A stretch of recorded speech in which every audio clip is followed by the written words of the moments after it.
Good evening, ladies and gentlemen, and welcome to the Perimeter College Jazz Ensemble concert for spring 2023. We're so glad you're able to join us tonight. We want you to sit up and engage and enjoy the concert, so we want everybody to take their cell phones and turn them all the way off for us so that we can all share this live event together. We appreciate you joining us, and the musicians will be out in just a moment. Thank you very much.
All right, how about that? Yeah, welcome, gang. Thanks for coming out on a Monday night. You are here for the Perimeter College Jazz Ensemble Spring Concert, and we're very happy that you chose to come spend some time with us. I know you had some other choices, like writing papers or doing homework or doing work-oriented stuff, but this is much better. All right, that first tune was written by, we always like to say, one of our favorite arrangers, Bill Homan, who is best known for his work with the Stan Kenton Orchestra, and in the 1950s started his own big band and is still working. He is, I think, 97 this year, and he's still leading a big band in Los Angeles. It's kind of hard to believe, but he's a great writer and well known for his counterpoint, as you noticed a lot of different musical lines going together. Some of you guys in my class, if you're out there, take notes. We're going to continue with a wonderful tune off of what is, I think, still regarded the top-selling jazz album of all time, and that is Kind of Blue by the wonderful Miles Davis. And Kind of Blue was well known for its shift to a different manner of thinking about jazz and improvisation, and that is the use of what we call modes. Modes were scales that actually were used in the Middle Ages for medieval church music, and they kind of went out of favor in the Baroque period when major minor scales came into play. And Bill Evans, who played piano for Miles Davis at that time, had studied music, and he knew about the modes, and he said, well, why don't we try using church modes? And so that's what they did, and Miles had this idea of this album being a little less structured in the traditional sense of a 32-bar tune or a 12-bar blues kind of tune.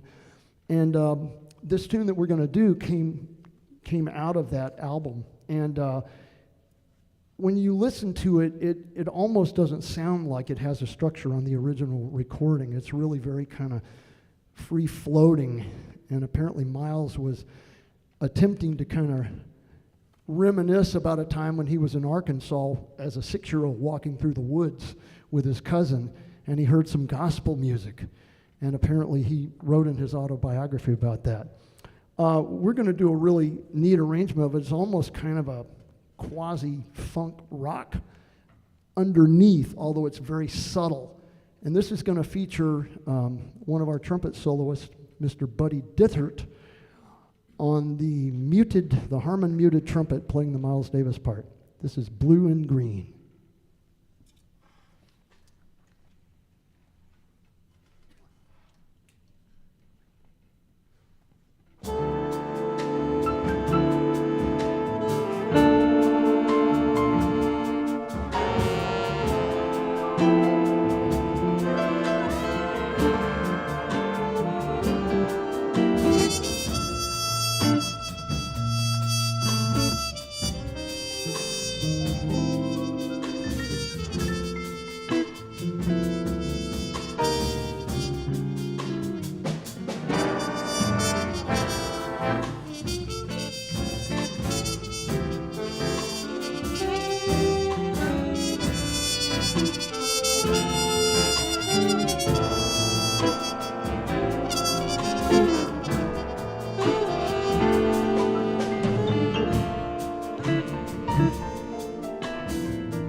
Buddy Ditthardt on the trumpet.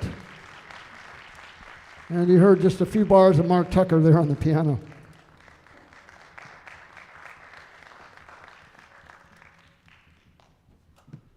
Okay, now, it seems like everything relates to Miles Davis, and the next piece we're going to play was composed by John Lewis, who was a piano player in the Birth of the Cool recordings in 1949, and actually that's when this piece was written. Apparently, John Lewis did a recording by the same title, Afternoon in Paris, and he did it in Paris, and so it's appropriately titled. And this is going to feature several of us. I think everybody's in your program.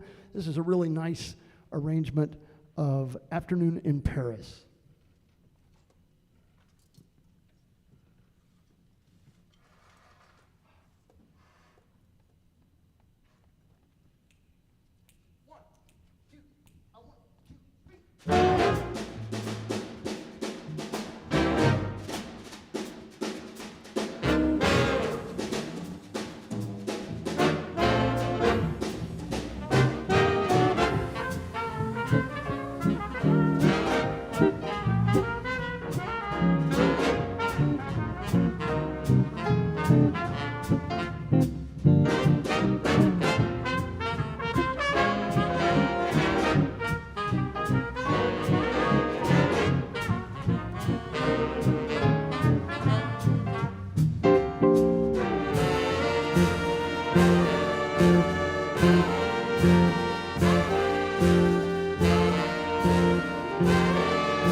It's a nice arrangement, isn't it? It feels like an afternoon in Paris. I've had the good fortune to go there. I see my friend L.A. Tootin out there. We were there together at one time, and it's a beautiful place. If you ever get to go, if you've never been, you must go to Paris.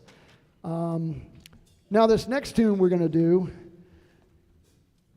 is a standard tune that is best associated with the Benny Goodman Orchestra. In a long time, it was actually credited to Benny as the composer, but he did not actually write it. And this arrangement is by Matt Catingub, and Matt is one of the top arrangers out there today. He's West Coast based, but he actually, not only does he play piano incredibly well, he's also an incredible saxophone player, as well as composer, arranger. And if you did not know, Macon, Georgia has a Macon Symphony Pops Orchestra, and Matt just happens to be the conductor and director of that group. And I got to play with him one time. He's a really wonderful, wonderful guy and wonderful arranger. So this is his arrangement of Stompin' at the Savoy.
How about that? How about Big John Houghton back there on lead trumpet? And I've forgotten to mention our two drummers who've done some great work so far, Terry Vinyard and Terry Creedon. Really kicking the stuff.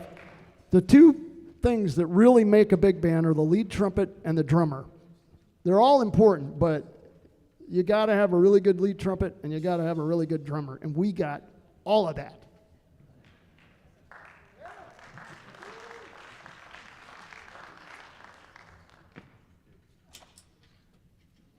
Okay. Now on to, should we go ahead and say a prayer? This is a challenging arrangement. Excuse me, I'm just getting over a cold that I've had for a month.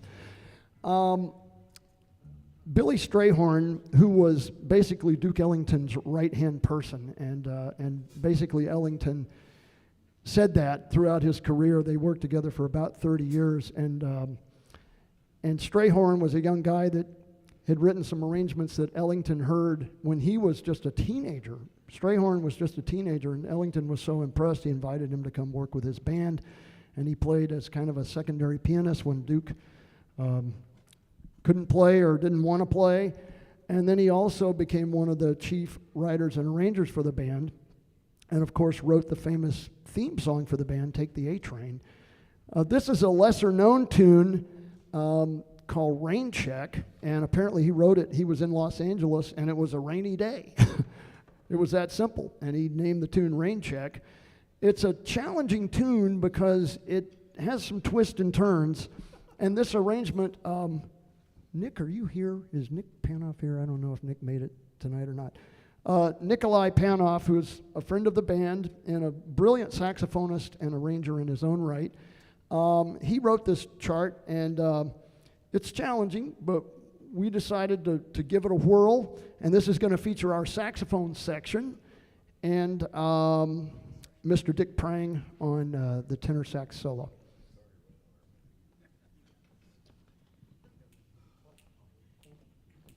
One, two, two.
Dick Prange on tenor sax.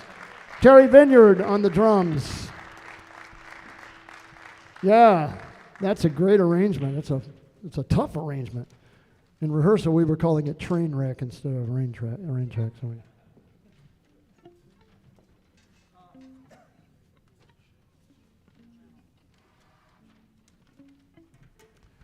Okay, this next tune, I'm going to give the band a break, and we're going to do a combo number. 2 months ago today, my dad, James Albert McLean, passed away. And my dad was an artist, and he actually taught art here at Georgia State for 28 years. He was a printmaker. He has works in the Brooklyn Museum and the High Museum, but he was really a cartoonist at heart. And he had that kind of, clownish mindset. He was always trying to entertain people and being the life of the party. And I was very fortunate that he and my mother encouraged my music pursuits throughout my life.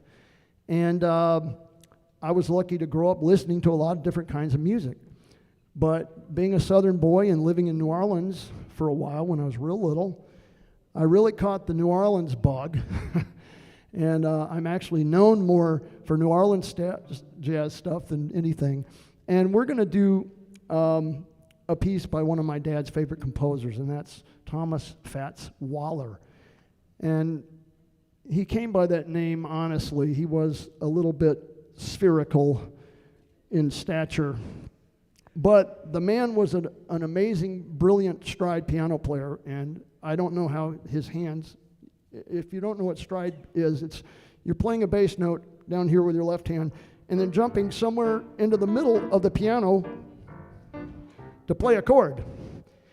without missing a note. That is very difficult to do. And, but he was also a wonderful composer, and we're going to do one of his best-known tunes. This is Honeysuckle Rose.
That's for you, Pop, wherever you are.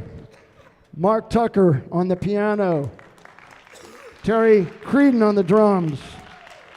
Steve Blair on the bass. Jim Bedrick on the guitar. Thank you very much.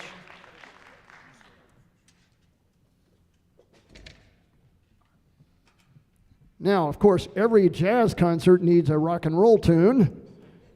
So that's what we're going to do now. We're going to play a fun tune called Chicken.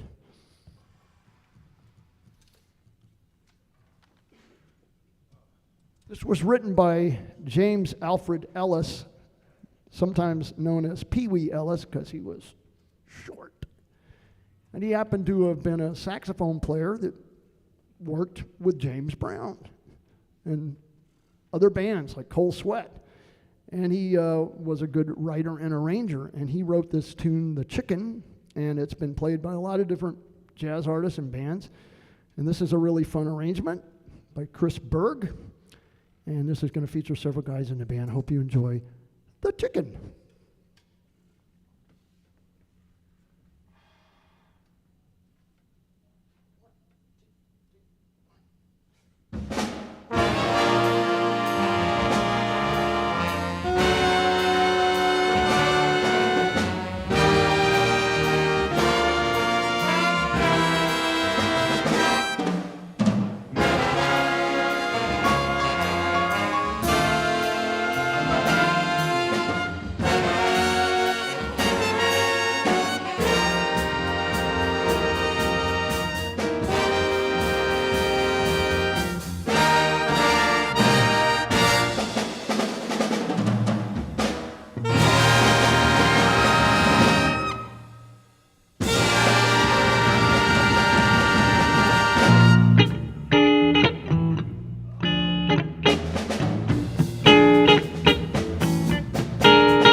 Everybody doing all right out there? All right. Got a couple more for you, then we're going to let you go. No jazz concert would be complete without something from the Count Basie Orchestra. And we're going to do one of those for you now. This is a great tune by Sammy Nestico, who was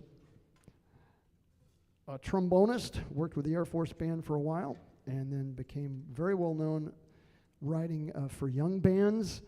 But he's probably best known for his work with the Count Basie Orchestra. And this is one of the best known numbers that he wrote for the Basie Orchestra. And we discovered that most bands play it too fast, so we're not going to do that. And don't any of you back there say we're going to play it half-assed. Good, you're paying attention. All right. This is Basie Straight Ahead.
right, Mark Tucker again on the piano.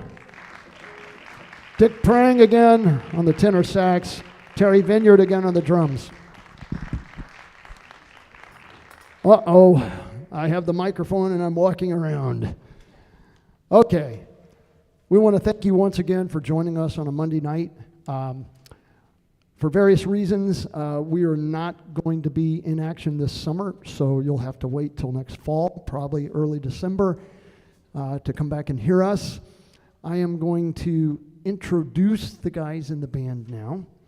Starting over here with the rhythm section, in my opinion, one of the top jazz piano players in town. He's a hardware, software engineer, something like that.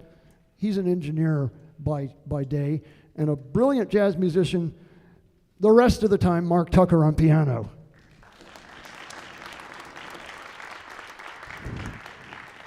And we have a former Georgia State University music major who is now working for the Apple Company and is a brilliant drummer, both in the combo setting and the big band, Terry Vinyard on the drums. And our other drummer back there, the other Terry. Terry, you back there, Creedon? Oh, okay. Terry and I played in a rock and roll band together nearly 40 years ago, and he's a wonderful musician. Terry Creedon back there on the drums.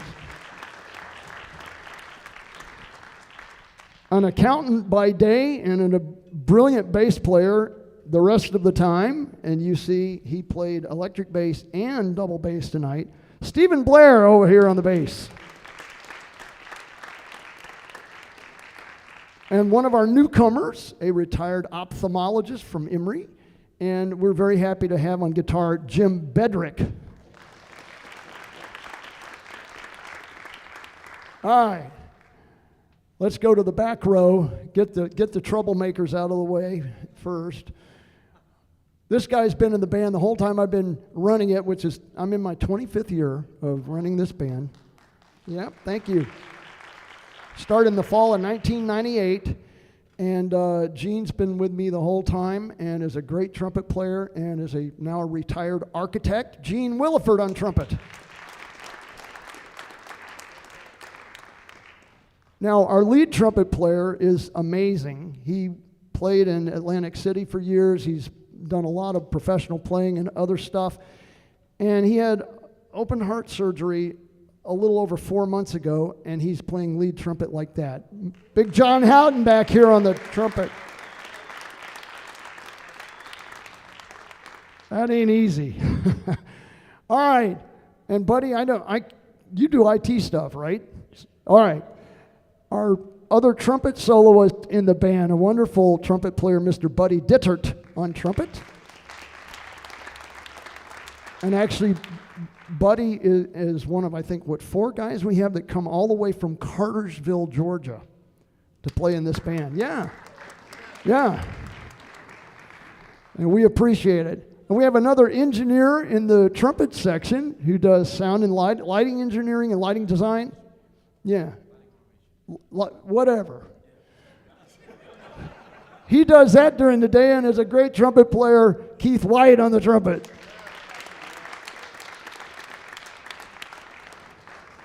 And we have another physician in the band who probably wishes he could retire, but you're still working, right?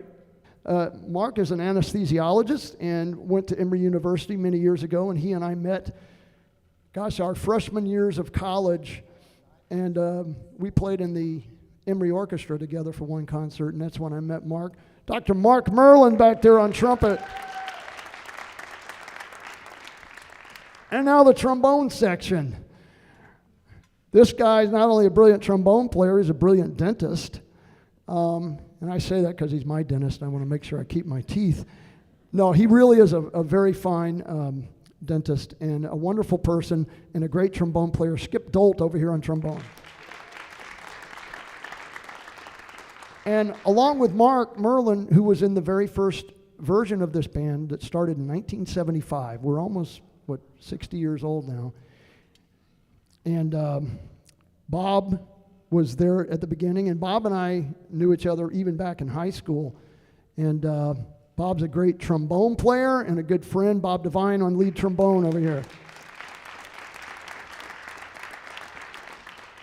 Bob and I actually put together, this was kind of funny. I think you had just graduated, and I was about to graduate, and we put together a big band of our high school, Peachtree High School and Chamblee High School people.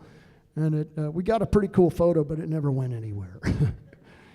We have another IT guy who just got a new job, and another Cartersville resident who drives all the way down here, or close to Cartersville, right? You're Kennesaw-ish, okay. Nathaniel Addix over here on trombone. And another one of our new members who really is a knockout bass trombone player. I just love hearing that sound, so we appreciate it. And you work for the Salvation Army, as I recall, and you do instruction and teaching for them. Mr. Willis Powell on the bass trombone. All right, and now the saxophone section, without whom none of this would be, bless you, none of this would be possible. And we have another very fine musician, a former Army musician who, I'm sorry, I thought you were Neil McElroy told me you were in the Army together, so he lied to me. Okay, Air Force. All right, so you were in the Air Force, and then you went into real estate, and has done very well as a musician and a real estate person. And we're very happy to have Dick Prang playing lead tenor for us. You heard some of those great solos. Another guy who's been here the whole time I have, and I call him the anchor of the band. He is probably the best music reader I've had in this band. There's not much that gets past him. And I think you used to work for the county tax? Oh, state tax people or something like that. And this guy's a brilliant musician, Mr. Bob Kemp on the alto sax.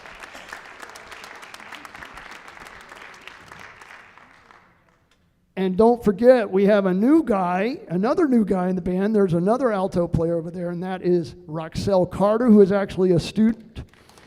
And believe it or not, half of these guys are students, and we hope to get the other half as students by the fall, so they let us keep doing this. And Rock, you worked for the Postal Service, right? For many years, yeah? Yeah, all right. Our other alto saxophone player, another retired physician, and a brilliant musician who has several of his own groups up in the Cartersville area. And we're so lucky to have Dr. Saunders Jones on lead alto saxophone. And another retired person, although you'd never know by the way he looks and the way he plays, Lester, public school band teacher, right? Fulton County? Yeah. Yeah, band director. And we're very happy to have him, Lester Pleasant, on tenor sax. And last but not least, holding down the bottom end on the baritone sax, our paint guy, who worked for Sherwin-Williams for many, many years and opened paint stores all over the planet and sold a lot of paint, and now is enjoying his retirement and playing a lot of music and is a great musician, Doug Brown on the baritone sax. And now the moment you've all been waiting for, the end. No, I stole that joke. Really, we're going to do one more number.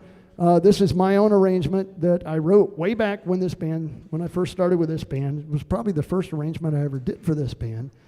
And it's my unusual take on a ballad that was made famous by Tommy Dorsey. This is I'm Getting Sentimental Over You, played as a samba, so I called it the Sentimental Samba. Here we go. Okay, hang on. 1, 2, 2, and...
Thank you very much. We hope you enjoyed yourselves. Come back and see us again. If any of you students that are out there have questions, don't be afraid to come up and talk to us. And we'll see you next time. Thank you. And thanks to Aaron Gottlieb in the booth, and Kayla Bennett, who was one of our who helped set all this up, James McBrayer, and Sonny Vadrine, all of our tech people that without them, none of this would be possible. So I want to make sure. Thank those guys. So be safe going home, and we'll see you soon.